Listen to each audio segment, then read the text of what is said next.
All right. Hi, everyone. Welcome to day 2 of the bootcamp.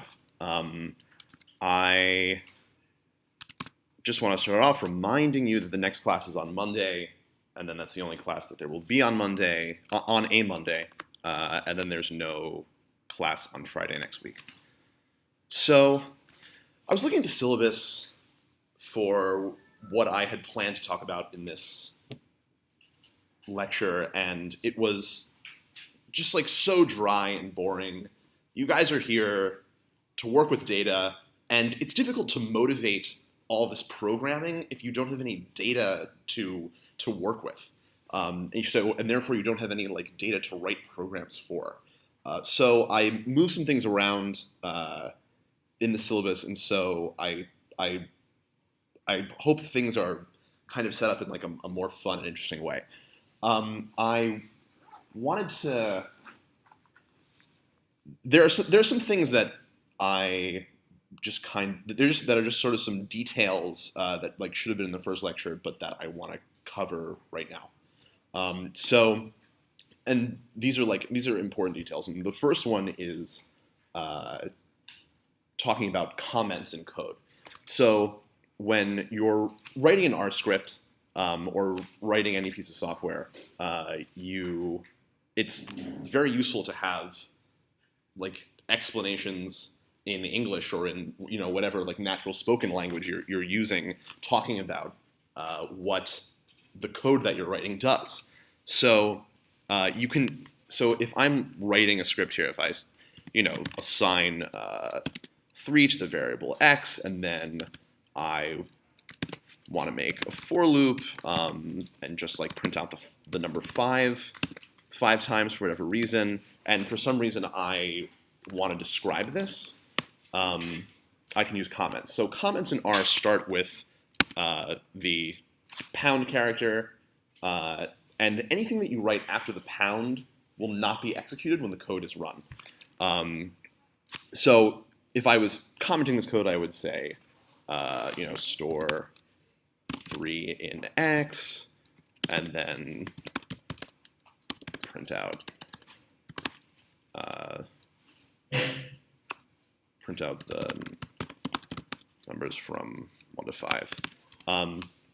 When you're writing, the thing is that like a comment like this is kind of unnecessary, since anyone looking at the code can see that storing 3 in x is what you're doing, and that's what's going on.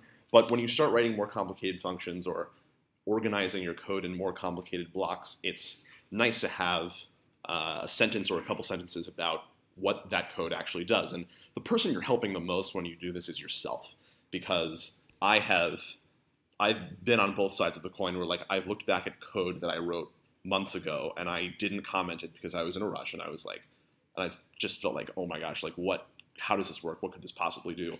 And at the same time, I've commented things and come back months later and then been like, oh, thank goodness I commented this. I just saved myself, like a half hour of figuring out how this algorithm I wrote works. So you can, if you're like playing around with 2 different short scripts, it can also be convenient to like comment out lines of code so that they don't get executed. Also, you can write comments once you have a pound character. Everything after that character is a comment, but the things before that character aren't a comment. So if you want to write a comment after a line of code, I'm saying this is a comment. So this print I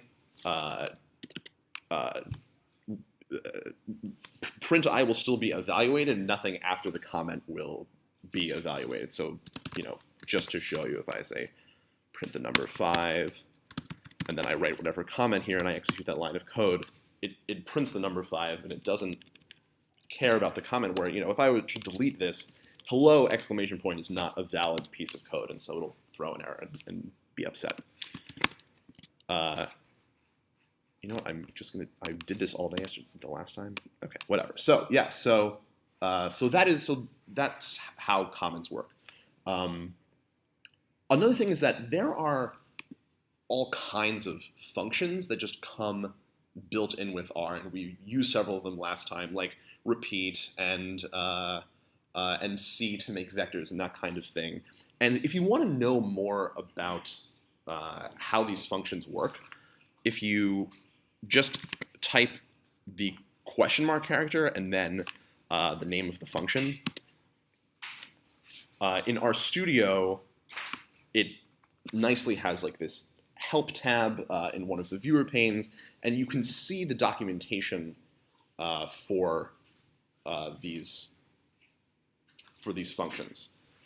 I once heard, which I think is a pretty good description of how this documentation is like written by PhD students for PhD students, which means that sometimes it can be like overly verbose and confusing when you're just trying to do something simple. But most of the time, once you, especially after this class, and you've kind of like learned the lingo of R talking about vectors or what have you, this documentation can make more sense. And at the very least, you can see the descriptions of arguments that different functions take. And probably the most useful thing is that there's usually a section of examples that you can just run in a line of code, or you can just copy and paste into a script. And usually going to the examples and just executing those lines of code and seeing what you get in the console is the most useful thing you can do to understand how a function works that you might not be familiar with. So that's how help works. Now, if for some reason you can't think of the name of a function, but you can think of like what it does, like you can't think of the name of the function to repeat a value, if you do 2 question marks and then type just whatever word that you're searching for. Oh, actually, repeat is keywords. That's a bad example. But if I just want to say like, putting in 2 question marks R will search through all of its documentation, and it'll give you search results of functions that you might be looking for. You know, if I was looking for a function to find something, I don't know what, then these are kind of the search results that I get. It's like an internal search engine for functions you might want. So a really helpful thing about, does anyone have any questions about comments or looking at documentation? All right. So a really useful thing, one of the most useful things about writing R code in RStudio is tab completion. So if you are, and there are like 2 main helpful things about tab completion, and it just kind of makes your flow of writing code faster. So like if I wanted to type the print function, if I just type PR and then hit tab, it comes up with every function in R that starts with PR. And after I've hit tab, if I keep typing, it filters out the functions that don't match the function that I've been typing. Here I can use the up and down arrow keys to select these different functions. I can just press enter to type print, and then once I've typed print and now I'm specifying arguments for the function, I can type tab again, and it will give me it will automatically complete a lot of different options. So for example, X and ... and are the 2 possible arguments for the print function.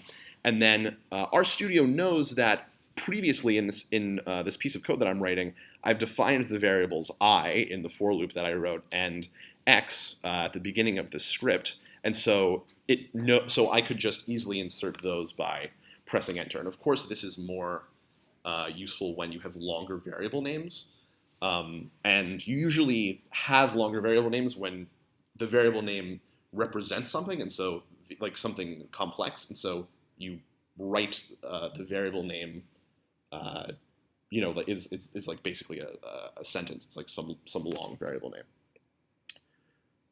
Okay, so Oh yeah, another detail I wanted to talk about that we didn't get to last time is this like idea of libraries and packages.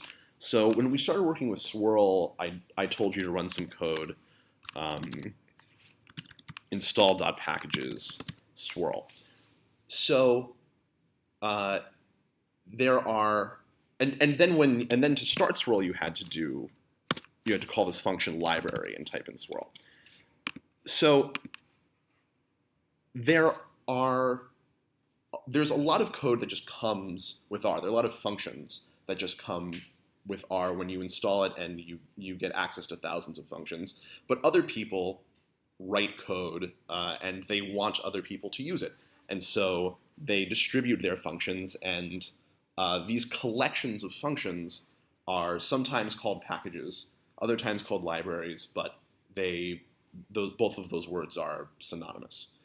And R has thousands of available packages. The all of the R packages are on, well, not all, but a large number of existing R packages are on R's website, which I linked to in the course in the syllabus and on the course website. And so, I mean, there are just like thousands of packages here. If you do Command F and like just search for whatever you can imagine doing, there's probably a package that does it. So that's really one of the most valuable things about R, is not only the code that comes with R and all the functions you have access to immediately, but all of the functions that other people have written and other people are writing every day and contributing into R. So I wanted to, I presented this programming challenge at the end of the class last time. Did anyone do it? It's okay if you didn't.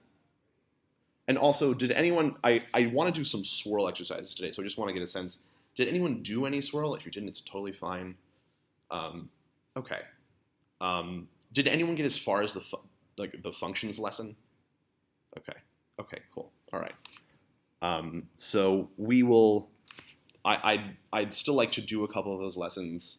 So if you did it, I'm sorry, maybe you can help other people, or we'll talk about something more advanced or something like that. But at the end of class last time, I gave this programming challenge, and I know that I kind of like rushed through wrapping up talking about functions last time.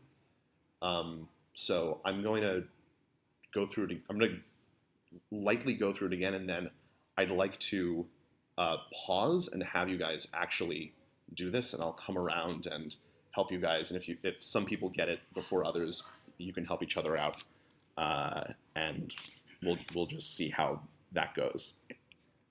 So functions are really functions are one of the most powerful parts of programming, because you can take a lot of complicated code and a lot of complicated procedures and simplify them in sort of like and simplify them in an interface, and this interface is a function.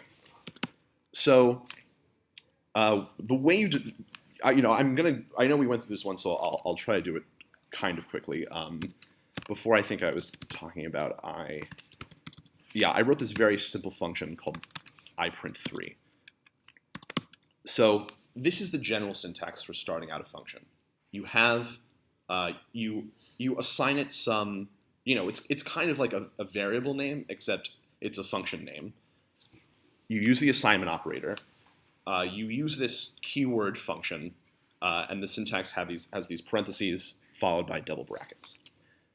Whatever is on the last line of a function will be, whatever expression, whatever the expression on the last line of a function and the value of that expression once it's evaluated, that is what is returned from the function. That's kind of like if the variables to a function are the input, the output is this expression at the end. So, and the other thing is that functions don't always have an output.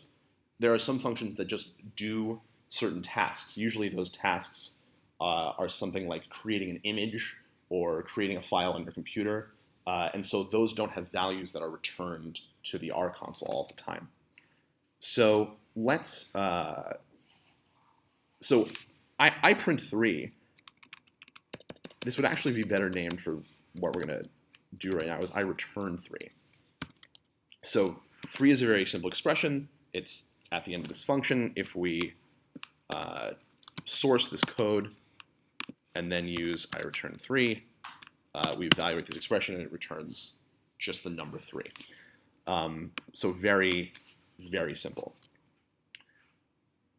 We can get more complicated by adding arguments to this function. So arguments are variables that you define in these parentheses. You can have as many arguments as you want to a function. So if we can define x, y, and z. And so when this function is called, that is when this function is executed, the variables x, y, and z will have a certain meaning within the context of this function. So this can be, let's just call this something else. All right, so this can, so let's just have this right now print whatever 3 variables you give it. So I will source this code. And so if I, right now I'm in the R console and I haven't specified any variables. I haven't specified any arguments for this function. So if I try to use it, it throws an error because it tells you argument x is missing. So, you know, if I type in something simple, 3 simple arguments, it will print those. I can, you know, the print function itself inside of this example function will take numbers or it will take strings. So I can give it, you know, I can give it 2 arguments that are numbers and 1 argument that's string, and it works beautifully. So, does anyone have any questions about anything I've said about functions so far, or anything else? Okay. So you can set default values for these arguments so that you don't have to specify them every time when you're going to call the function. You do that using the equal sign inside of these parentheses, and you can set the default arguments to be whatever you want them to be. So hello. Great. And let's source this code. So now if you call example function with no arguments, we've set default arguments. It just uses the default hello, R is great. At the same time, if you set a default argument for one variable, you don't have to set default arguments for all variables. So if we get rid of our default for y, and then we try using this function without specifying without setting any of these arguments, it'll give us an error because there's no default value for y.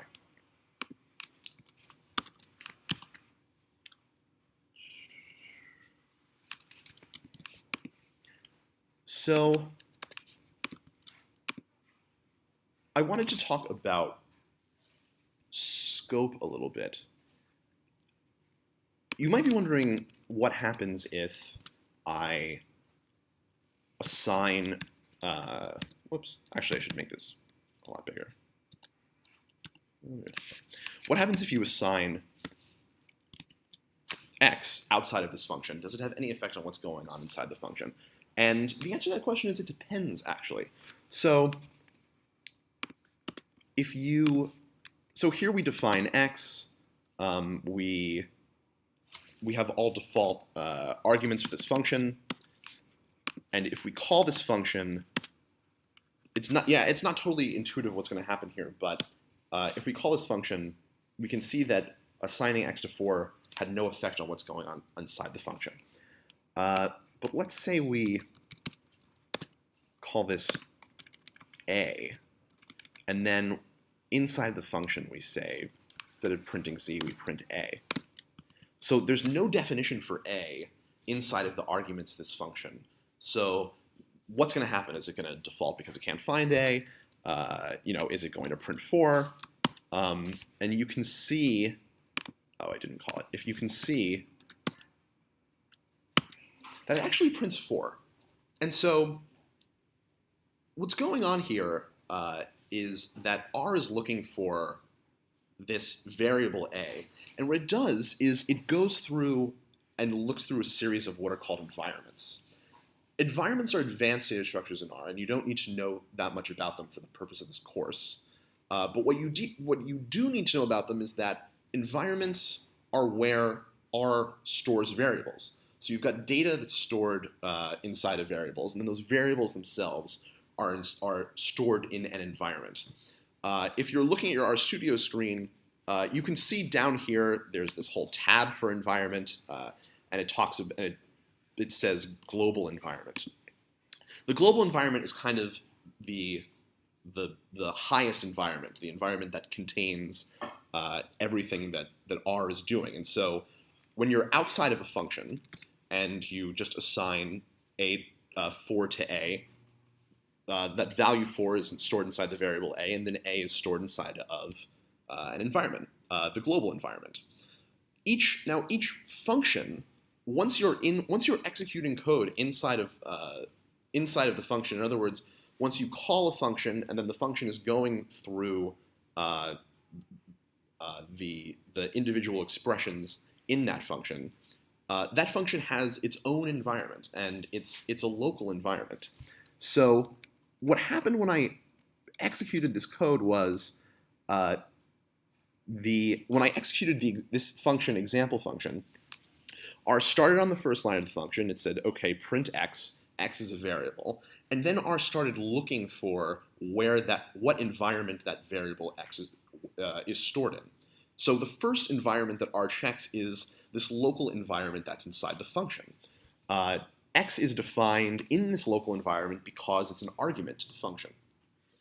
So it finds an assignment for the variable x inside of this local environment inside of the function.